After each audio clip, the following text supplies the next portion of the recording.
Power and distribution transformer performs their job in transmission and distribution phase respectively. And in both the phases, the design of this transformer slightly varies, including how their losses are designed.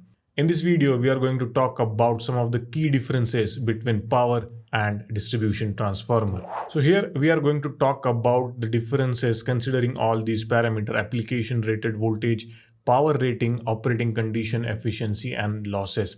Now these three parameters, operating condition, efficiency, and losses, are very important to know, about which we will talk in the end of this video. Now, this video was requested by one of our viewer. So here is the video on power versus distribution transformers. Let's talk about the first parameter, that is the application.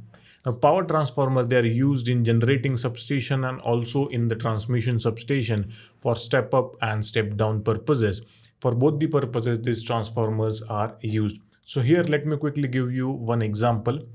So let's say we are generating electricity at 11 kV. After that, we are stepping up that electricity to 420 kV level using this step up transformer.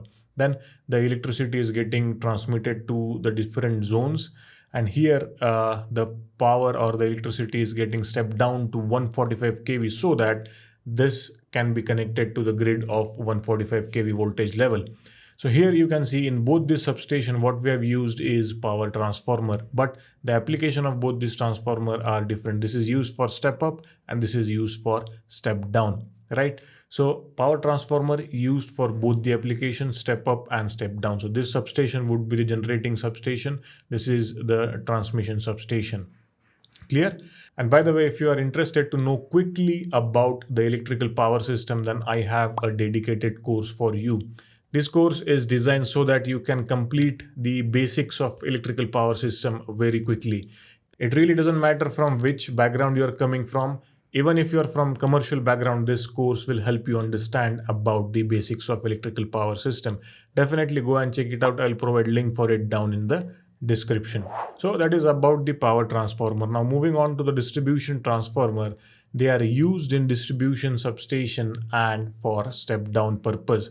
So whatever incoming supply we have, that will be stepped down using the distribution transformer and then given to the different loads that we have. So all the pole mounted transformers that you see are also a distribution transformer, which are stepping down the electricity to a lower value. So here you can see these are the lines, let's say of 11 kV, and then they are connecting to this transformer, which is stepping it down to 440 volts, and then the distribution is happening to different consumers that we have. Clear? So that is the application, which takes us to the point number 2, that is the rated voltage. Now talking about the power transformer, they are used in generation and the transmission phase. Of course, the rated voltage are much more on the higher side and their size is also bigger when we compare it with the distribution transformer. So you can see this transformer starts from 800 kV to 72.5 kV. Now these voltage ratings, what you can see, are based on the IEC standards and for the countries who follows the different IEC standards. If there is possibility that different countries may have different voltage rating, but these are the general voltage ratings that are defined by the IEC standard. So, and when we talk about the distribution transformer, their ratings are generally less than 36 kV. So 36 kV, 24, 11 kV and 430 volts. This pole mounted transformer, what you can see, they are stepping down 11 kV to 430 volts. Clear? And since the voltage ratings are also different for this transformer, the power rating also varies. So you see, generally power transformer will have power rating of more than 200 MVA, whereas the distribution transformer will have power rating less than 200 MVA. And as a result, of course, their sizes also vary significantly. Clear? So that takes us to the next point, and that is operating condition. Very important to understand. Now, when we talk about the power transformer, they mostly operate on the full load condition. Clear? Almost the load will be of 90% or more than that. In such condition, these transformers are operated. Very rarely it will be operated at lower voltages. Clear? But when we talk about the distribution transformer, they are connected to the system 24/7 and 365 days, but their load is not constant. They do not operate on the full load condition. Just to give you one example here, imagine this. You have a distribution transformer, a dedicated distribution transformer, which is there to supply all the residential loads that you have. Now, during daytime, this transformer will have less load because during daytime we don't need to use lights and all. But as we progress toward evening, the load on this transformer will start increasing, right? So there is a difference between the load that is there on the transformer. During daytime it is less, and during evening time it is more.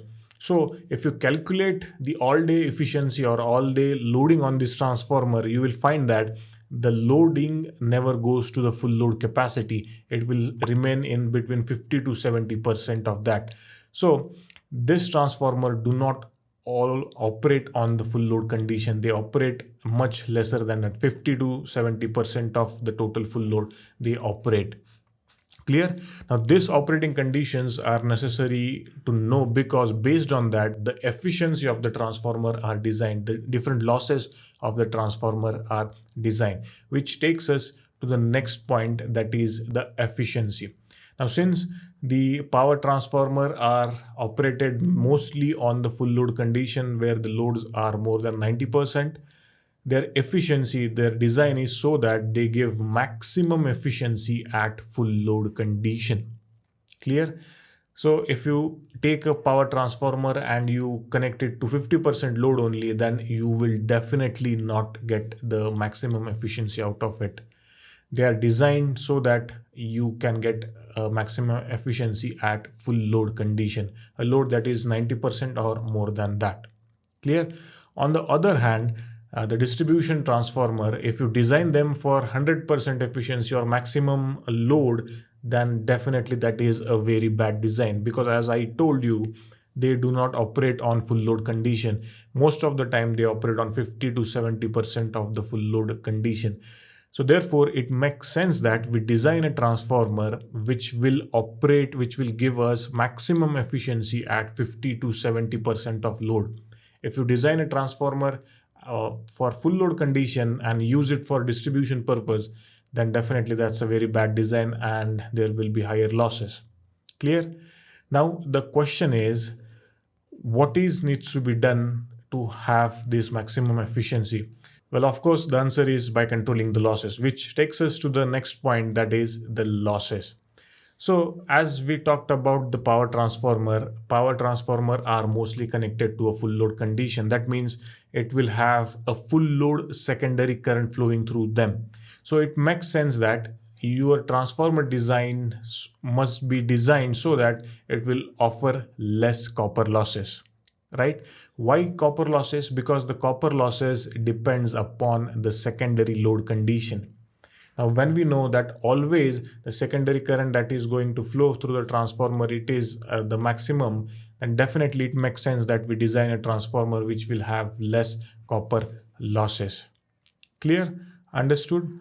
But exactly opposite to that, when we talk about the distribution transformer, wherein we know that the load on this transformer will not be full, so they are designed to have less iron losses.